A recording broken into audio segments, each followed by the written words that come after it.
Bien, hermanos, vamos a abrir nuestras Biblias a la primera carta, en la primera carta de Juan, capítulo 3, versos 1 y 3, por favor. Vamos a ubicarnos solamente en estos primeros 3 versos. Amén. Dice la palabra del Señor.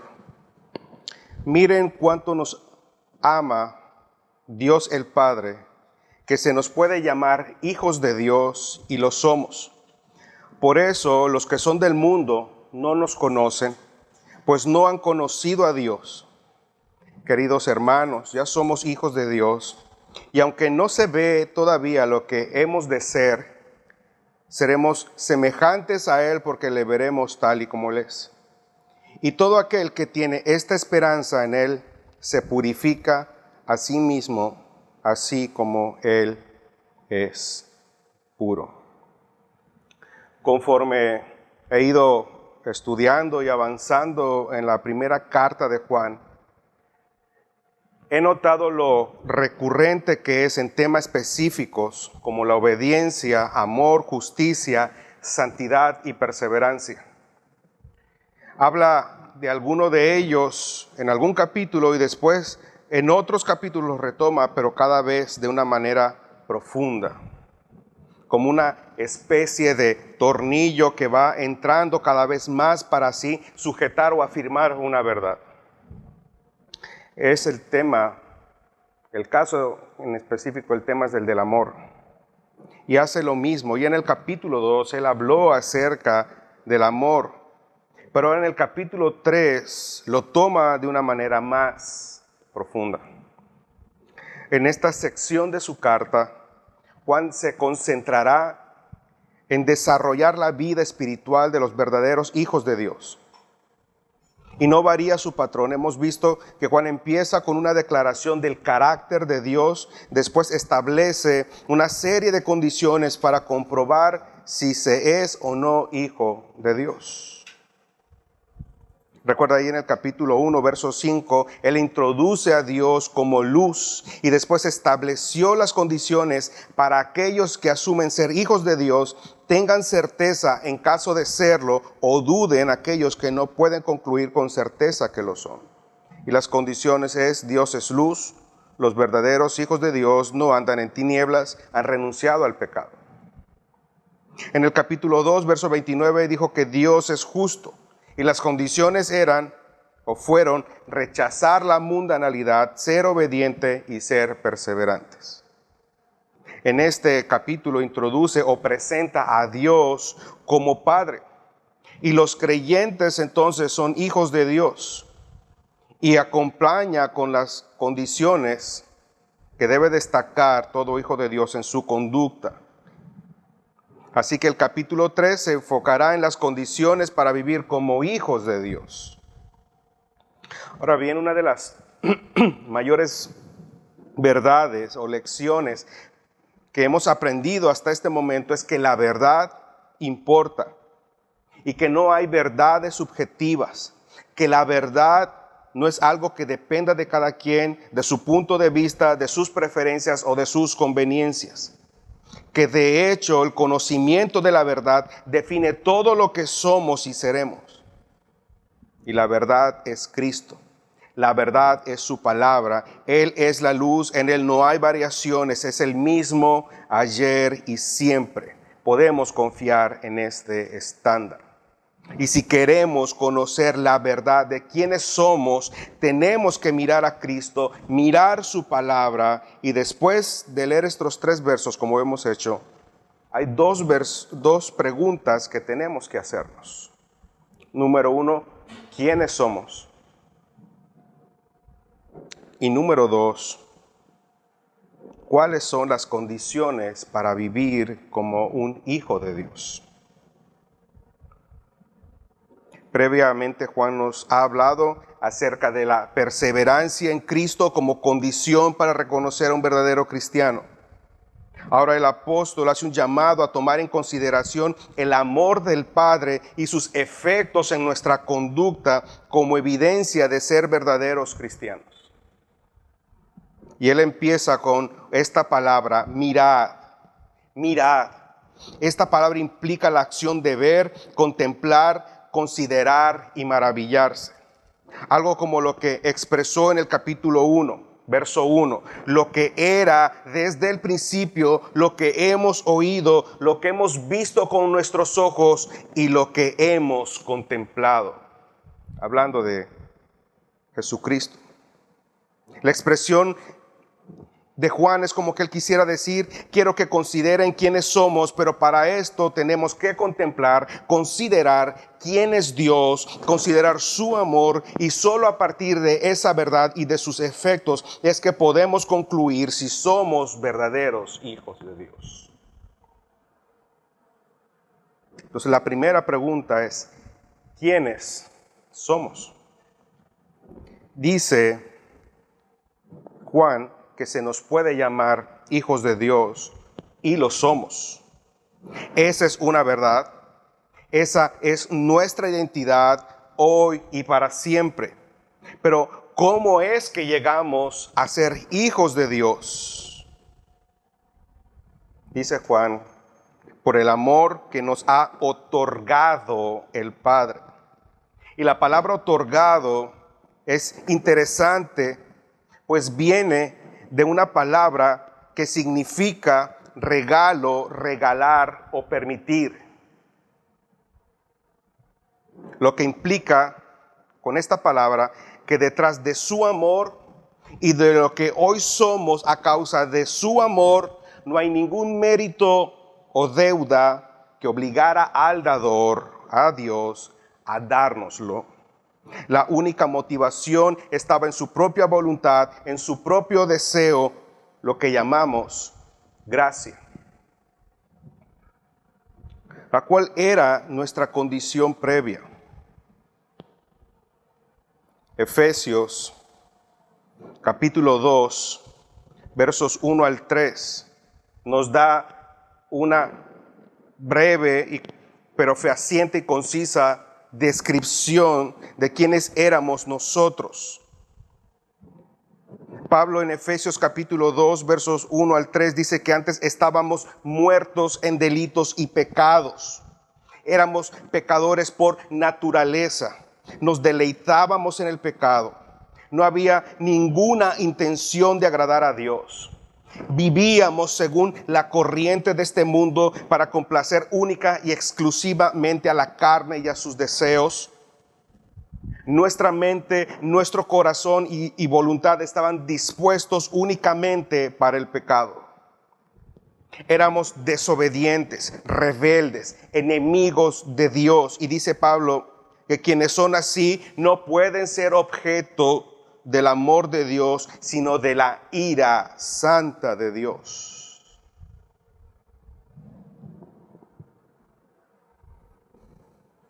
Pero vea el versículo 4 y cómo inicia el apóstol Pablo. Pero, yo sé que a nadie le gustan los peros, sin embargo, este es el mejor pero en su vida. Pero Dios, la causa es Dios, la decisión es Dios, la voluntad de Dios, el que dio el primer paso es Dios. Pero Dios es tan misericordioso y nos amó con un amor tan grande que nos dio vida juntamente con Cristo. Nos dio vida. ¿Y cómo hizo esto? Verso 6. Por gracia nos dio vida juntamente con Cristo. Y el verso 8 dice, por medio de la fe. Y esto no es algo que es de ustedes, esto no es algo que merecían, no es algo que consiguieron, no es algo que ustedes escogieron, es un don, es un regalo que solamente Dios puede dar. Nos dio vida juntamente con Cristo. Ahora, esto necesariamente implica que Cristo murió. ¿Por qué murió? Allí mismo en Efesios capítulo 1, versos 3 al 5, nos dice que Dios en Cristo nos escogió antes de la fundación del mundo, para que seamos santos y sin mancha delante de Él. En amor nos predestinó para ser adoptados hijos suyos. Él nos escogió por su voluntad, para su voluntad, de manera soberana y por lo tanto independiente a toda influencia y mérito humano. Él determinó escoger salvar a pecadores que solo merecían su ira santa. El pecado solo nos hacía merecedores del castigo eterno.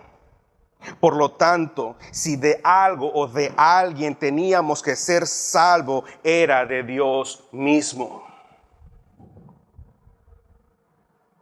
Salvos de Dios mismo. Pero, ¿cómo mostrar justicia sin dejar de ser amor y misericordia? Alguien tenía que pagar. El pecado no puede quedar impune o sin castigo. Y cualquiera que estuviera bajo la ira santa de Dios sería consumido. No podría sobrevivir. Y si el plan de Dios era una familia, no habría hijos en la familia de Dios, porque todos hemos pecado. ¿Por qué? ¿Cómo le hizo? Me gusta la respuesta de John Stott.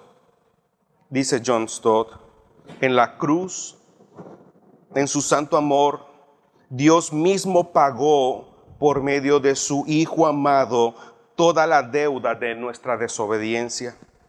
Él soportó en su persona el juicio que merecíamos con el fin de obtener para nosotros el perdón que no merecíamos. En la cruz se expresaron y se reconciliaron eternamente tanto la justicia como la misericordia divina. El santo amor de Dios hizo posible que seamos hijos de Dios. Pero Dios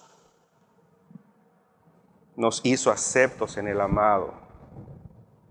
En Cristo, dice el verso 6, tenemos redención por su sangre, el perdón de pecados según las riquezas de su gracia. Él fue nuestro sustituto perfecto de naturaleza santa. Vivió la vida perfecta que nadie podría vivir. Y en la cruz, Él cargó con nuestros pecados, sufriendo el castigo que merecíamos recibir.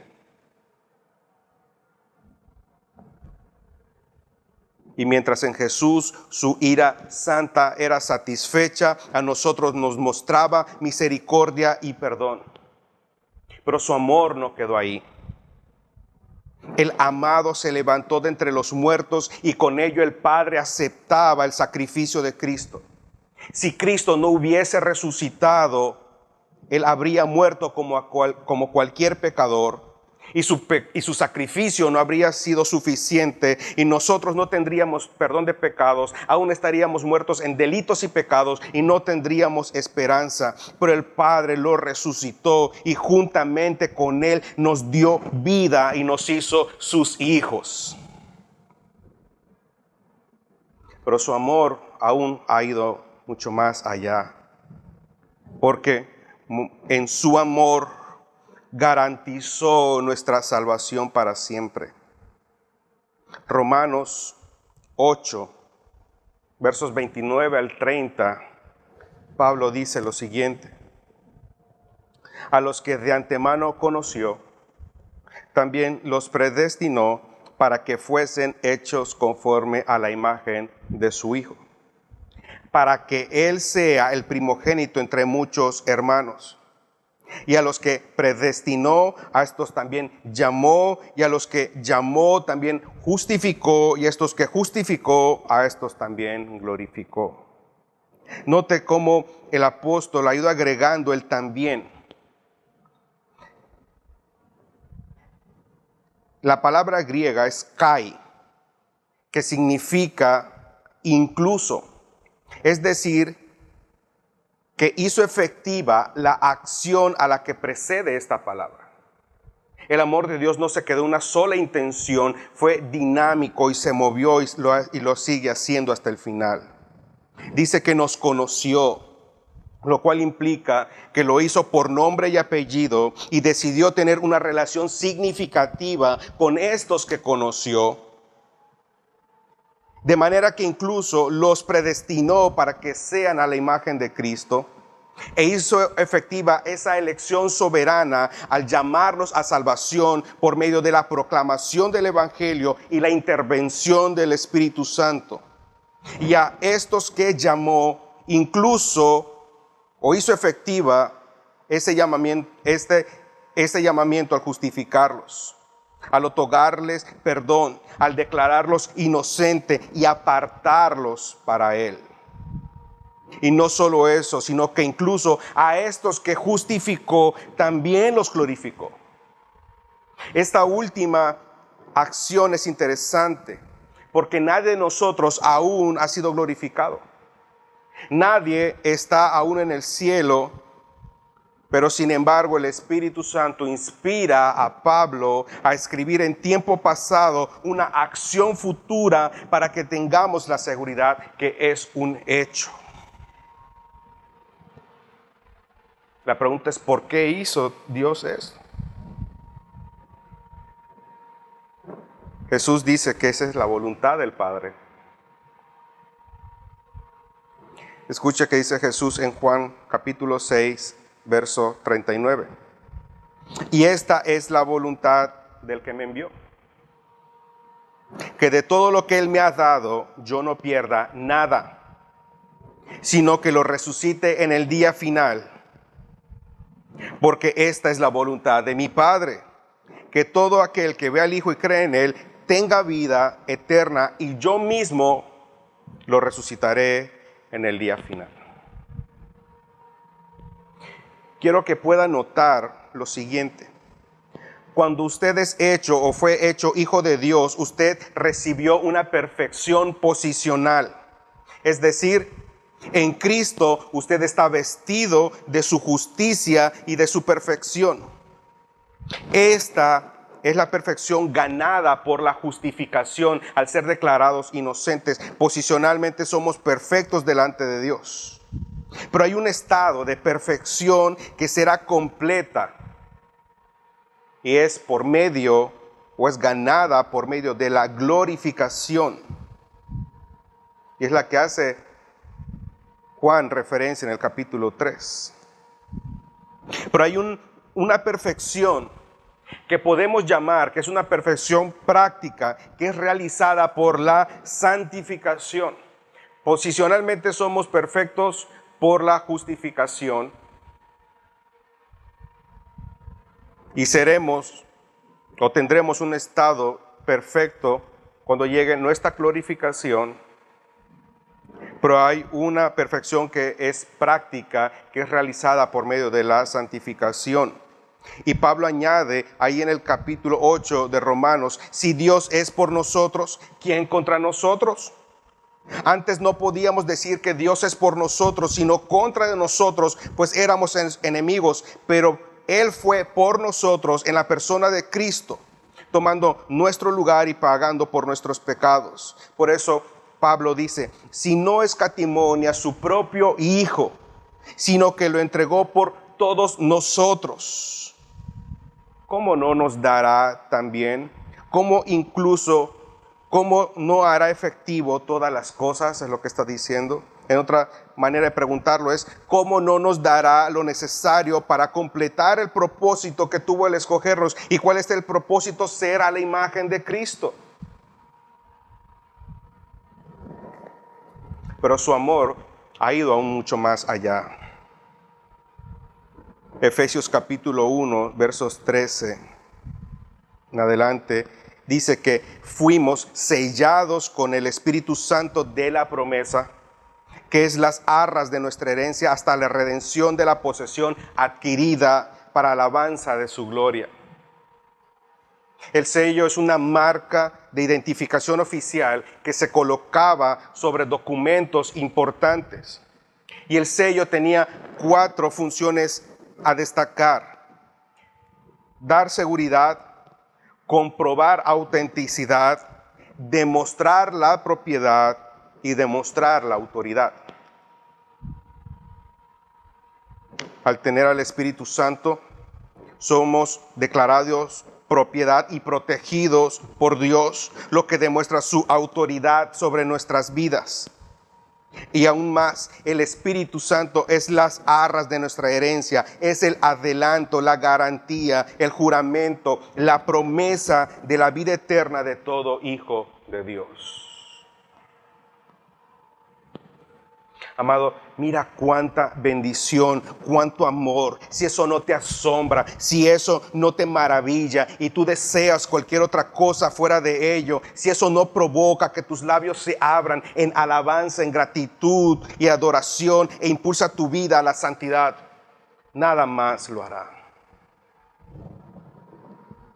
Se nos puede llamar hijos de Dios y no es mentira. Lo somos.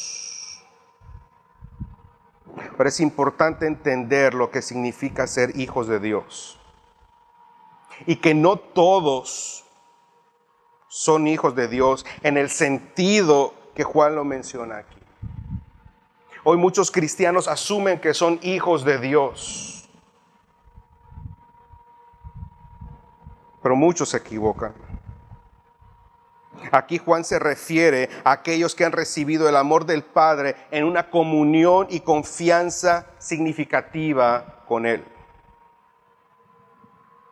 Él lo describe de la siguiente manera en su Evangelio, capítulo 1, versos 12 y 13. Mas a todos los que le recibieron, a los que creen en su nombre, les dio potestad de ser hechos hijos de Dios. Los cuales, aclaración, los cuales no son engendrados de sangre, ni de voluntad de carne, ni de voluntad de varón, sino de Dios. La salvación y por lo tanto el ser hijos de Dios no depende de la voluntad del hombre, sino de Dios. Lo que demuestra que soy hijo de Dios no es que yo escogí ser hijo de Dios, sino que Él me escogió, y la muestra es que por la obra de su Espíritu nacimos de nuevo, y ese amor derramado en nosotros nos capacita para cumplir las condiciones, vivir a la manera de Dios, vivir la vida que agrada a Dios en justicia, obediencia, perseverancia y amor a Dios y a los demás. Mi amado, si esto no es una verdad en tu vida, te llames a ti mismo cristiano, sin importar si crees en la soberanía de Dios, en la salvación o no, no eres hijo de Dios. Si no cumples estas características tu vida, tú no eres hijo de Dios.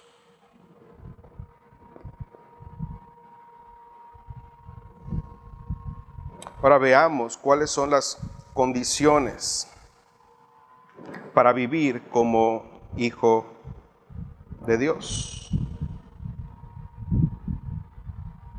Dice, verso 1 del capítulo 3 de la primera carta: mirad cuál amor nos ha dado el Padre para que seamos llamados hijos de Dios, y lo somos. Y dice, por esto el mundo no nos conoce, porque no le conoció a Él. La primera condición para vivir como un hijo de Dios o ser un hijo de Dios es que si eres verdadero hijo de Dios, si el amor de Dios ha sido derramado en tu vida, si gozas de comunión real y significativa con Dios y perseveras en justicia y santidad, serás aborrecido por el mundo. Por esto el mundo no nos conoce, porque tampoco conoció a Dios. El mundo nos aborrece porque aborrece a Cristo. El mundo nos rechaza porque rechaza a Cristo. Y últimamente debemos esperar ser tratados como Cristo fue tratado.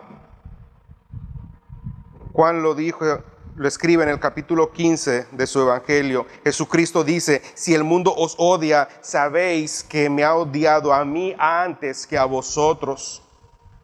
Si fueras del mundo, el mundo amaría lo suyo, pero como no sois del mundo, sino que yo os escogí de entre el mundo, por eso el mundo os odia. Y dice, acordaos de la palabra que yo os dije. Un siervo no es mayor que su Señor. Si me persiguieron a mí, también os perseguirán a vosotros.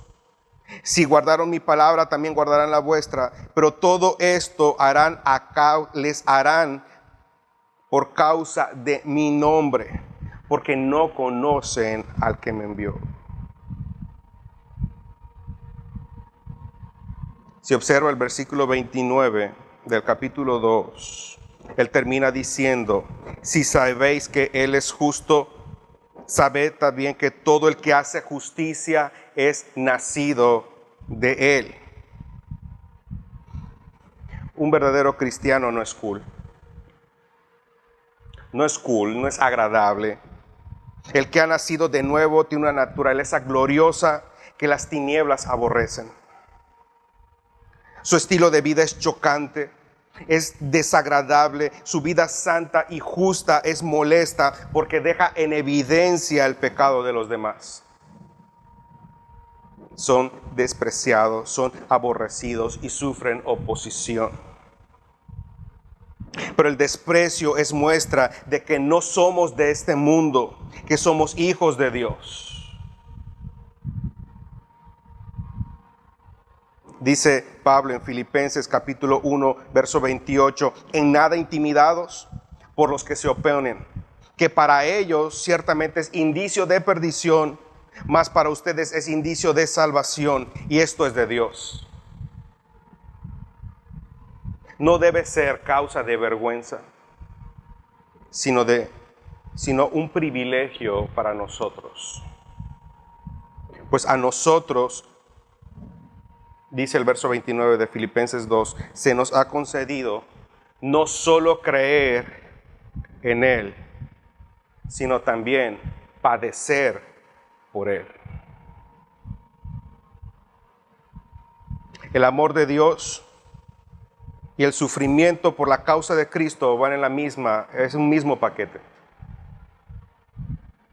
No puedes disociar o divorciar ambas cosas. Pablo o Juan lo que está diciendo, dice, mirad, considerad, contempla, reflexiona las bendiciones recibidas. Y como consecuencia de lo primero, debes valorar, considerar el amor de Dios hacia nosotros. Debemos ser profundamente conmovidos y agradecidos al pensar en aquello de lo que hemos sido librados. Y al considerar las bendiciones de la vida espiritual, considera que las pruebas que sufrimos provenientes del mundo, en vez de resentirlas, las debes de esperar. Y no tienes por qué avergonzarte. Es un privilegio no solo conocer a Cristo, creer en Él, y ser hijo de Dios, sino sufrir por ello. La segunda condición para una vida de un hijo de Dios es que el hijo de Dios está siendo conformado a la imagen de Cristo. Juan dice, amados, ahora somos hijos de Dios y aún no se ha manifestado lo que hemos de ser. ¿Y qué es lo que debemos de ser? Dice, ser semejantes a Él. Cuando leí Romanos 8:29 hace un momento, Pablo lo dice de la siguiente manera, porque los que antes conoció, también los predestinó para que fuesen hechos conforme a la imagen de su Hijo.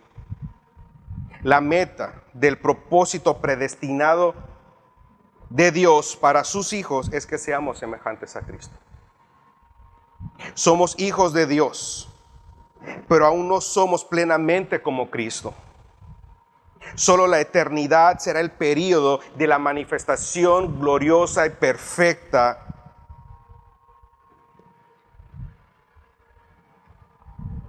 de la gloria que nos ha sido otorgada por Dios. Mientras está en la tierra, el verdadero cristiano es perfeccionado por medio de la disciplina. La pregunta que nos supone este verso es la misma que realicé la semana pasada. ¿Quieres ser como Cristo? ¿Quieres ser como Dios? La pregunta no es si quieres ser salvo. La pregunta no es si quieres que Dios resuelva tus problemas. La pregunta no es si quieres que Dios realice tus sueños. La pregunta es, ¿quieres ser como Cristo?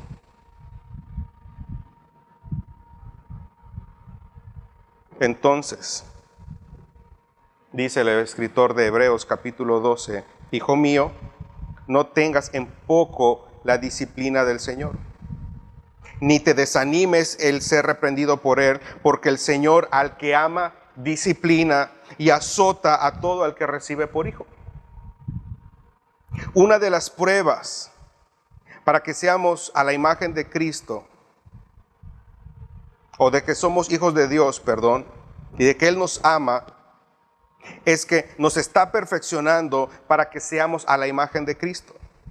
Una de las muestras de su amor y por lo tanto juntamente con la salvación es una bendición el poder ser disciplinado por el Padre. Pero la razón por la que no consideramos como una bendición el ser disciplinado es porque asociamos la palabra disciplina solo con castigo.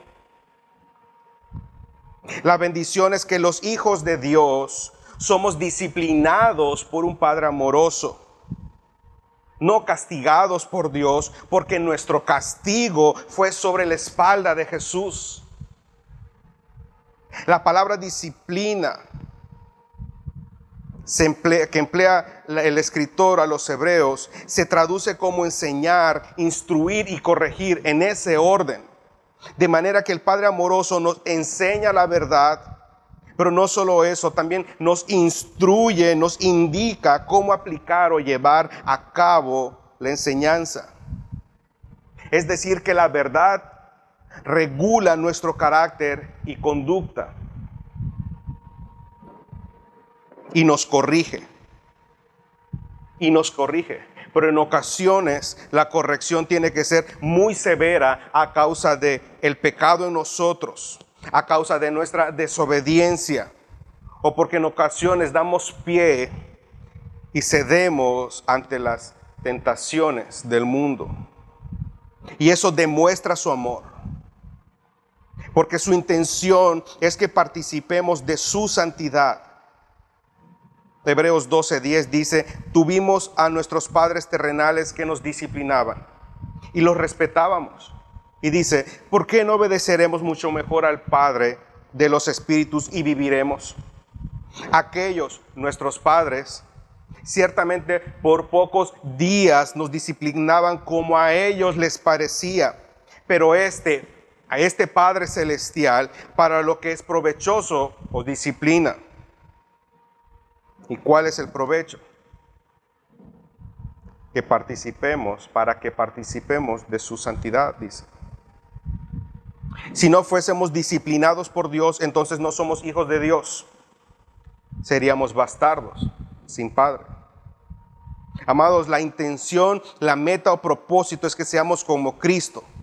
Por eso Él permite o diseña pruebas, desiertos que nos purifiquen de todo pecado, que nos enfoquen en las cosas de arriba, que produzcan en nosotros dependencia y sometimiento, que produzca en nosotros el fruto del Espíritu Santo. Y el fruto del Espíritu Santo no es otra cosa que carácter de Cristo.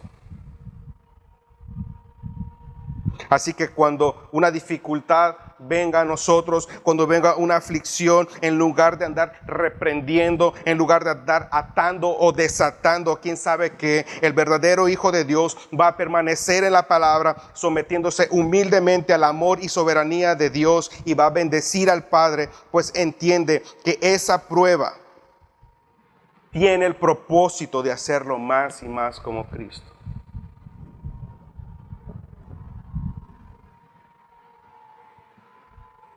Las pruebas no son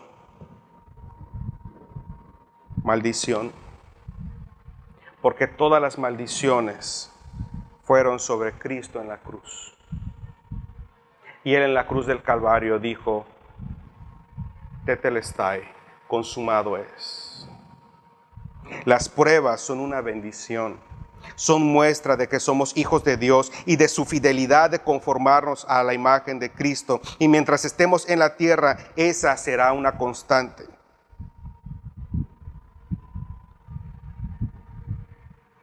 Amén. Número 3 y último. El verdadero Hijo de Dios se conoce por su esperanza purificadora. Dice que seremos semejantes a Él porque le veremos tal y como Él es. Y todo aquel que tiene esta esperanza se purifica a sí mismo, así como Él es puro. Quizás en algún momento nos sentimos desanimados, desalentados, frustrados. Si usted de verdad quiere ser como Cristo, usted en algún momento experimenta desánimo, frustración, porque aún no es como debiera ser. Recurrentemente fallamos. Aún hay áreas en las que somos débiles o inconstantes. Hay pecados con los que seguimos luchando. Para esos momentos es bueno recordar que somos hijos de Dios, pero aún no somos tal y como debiéramos, que requerimos ser disciplinados por el Padre, pero llegará un día en que seremos tal y como Cristo es. Esa es nuestra esperanza. Cuando Cristo regrese, Él conformará a cada hijo de Dios a su imagen. Porque el que empezó tan buena obra en nosotros, Él la perfeccionará, la hará perfecta y completa hasta el día de Jesucristo. Entonces, esta nueva naturaleza que hemos recibido por el amor de Dios se manifestará por completo de manera gloriosa.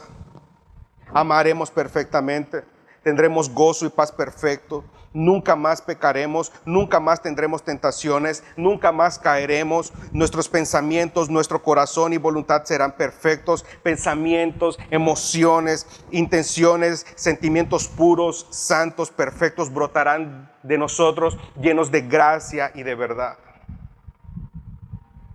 Este versículo es clave, porque lo que nos enseña es que vivir la realidad del regreso de Cristo hace o debe hacer la diferencia en la conducta diaria de un hijo de Dios.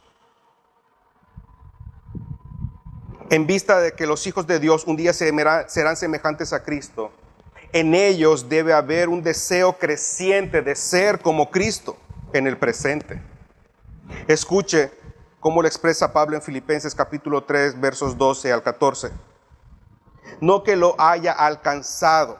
Ahora, si usted observa el verso 11, notará que Pablo ha estado hablando de ser semejante a Cristo. No que lo haya alcanzado ya, que el ser semejante a Cristo, ni que ya sea perfecto, sino que prosigo por alcanzar aquello para lo cual fui alcanzado por Cristo Jesús.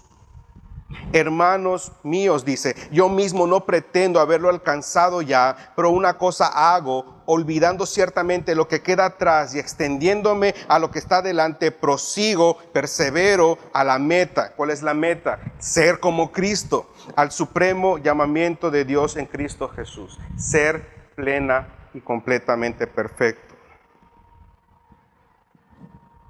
La meta no es llegar a ser salvos. Lo somos. La meta no es llegar a ser hijos de Dios. Lo somos. La meta no es el reino de los cielos. Ese ya está reservado desde antes de la fundación del mundo. La meta, el propósito es ser como Cristo. Si tu propósito es el cielo y no ser como Cristo, estás confundiendo la meta. Tu deseo debe ser como Cristo. La carrera hacia la semejanza perfecta de Cristo comienza con un sentido de insatisfacción con nuestra situación actual. Si eres un hijo verdadero de Dios, no te conformarás con menos. Quieres más y más ser como Cristo. Y si deseas ser como Cristo, entonces espera su regreso, porque solo cuando Él se manifieste seremos tal y como Él es. Y para esto debemos tomar acciones enérgicas, decisivas, agresivas contra la influencia del mundo, contra las tentaciones del enemigo, contra los deseos de la carne. Cada músculo de nuestra nueva naturaleza tiene que ser empleado en alcanzar aquello para lo cual fuimos alcanzados, ser como Cristo. en alcanzar el glorioso premio de ser total y perfectamente conformados a su gloriosa imagen.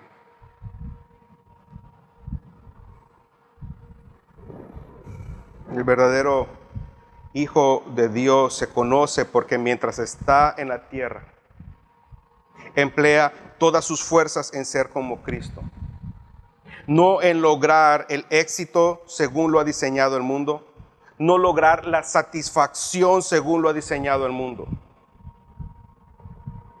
En el mundo, en cierto modo, pasamos por desapercibidos.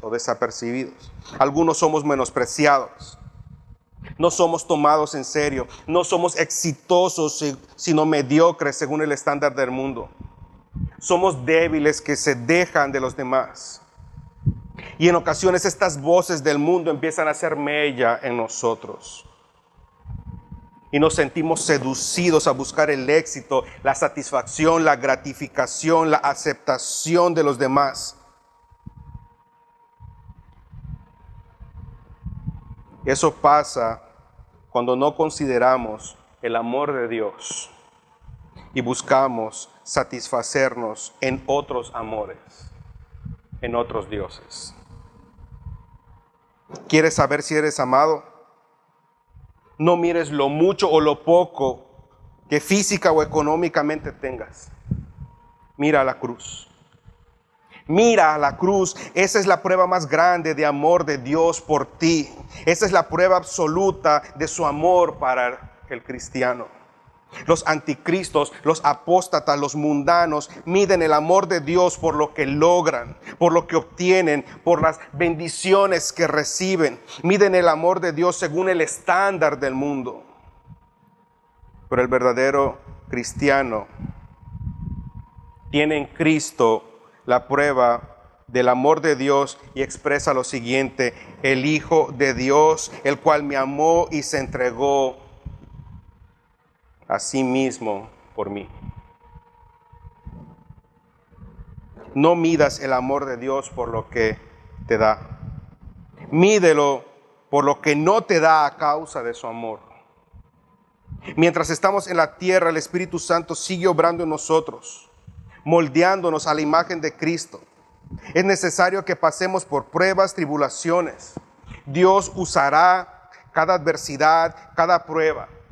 Dios permitirá e incluso diseñará desiertos solitarios y dolorosos para purificarnos, para hacernos más como Jesús. Nos disciplinará con amor como un padre que ama. El primer adelanto de que un día seremos como Cristo es la nueva naturaleza que hemos recibido, es el nuevo nacimiento, y la garantía es el Espíritu Santo, quien mientras estemos aquí nos perfeccionará, nos moldeará a la imagen de Cristo, nos guiará a toda verdad, nos contristará cuando pequemos contra Dios, será quien nos consuele, pero también será quien intercede por nosotros. Una vez más, el Espíritu Santo es la garantía de aquel que empezó tan buena obra, la perfeccionará hasta el día de Jesucristo. El sello de que somos hijos de Dios y la garantía de que cuando Jesús aparezca, seremos como Él, porque le veremos tal y como Él es. Y todo el que tiene esta esperanza en Él se purifica a sí mismo, así como Él es puro.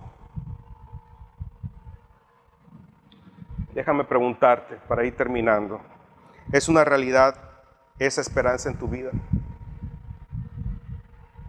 ¿Es una realidad que esperas ser como Cristo?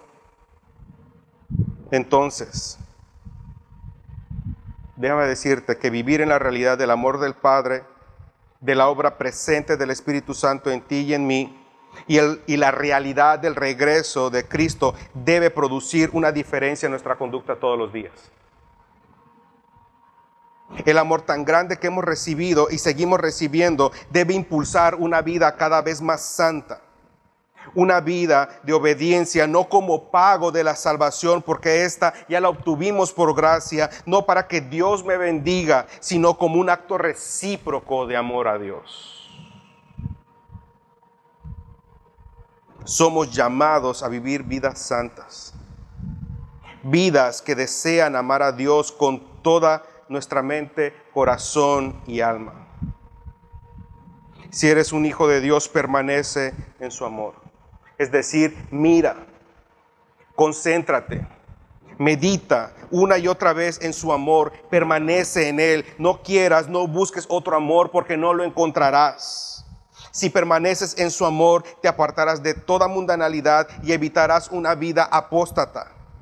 Permanece en su amor, amándole solo a él, prefiriéndole solo a él, viviendo solo para él. Dios de manera soberana y amorosa te escogió, te llamó, te salvó e inició una buena obra en ti. Tenemos su promesa, la garantía de que somos sus hijos. Seremos perfeccionados y que un día seremos como Cristo. Tenemos la promesa de su regreso y la herencia en los cielos. Nuestra responsabilidad es permanecer en ese amor. La demanda es la purificación constante del pecado, apartarnos de él. Esa es nuestra responsabilidad.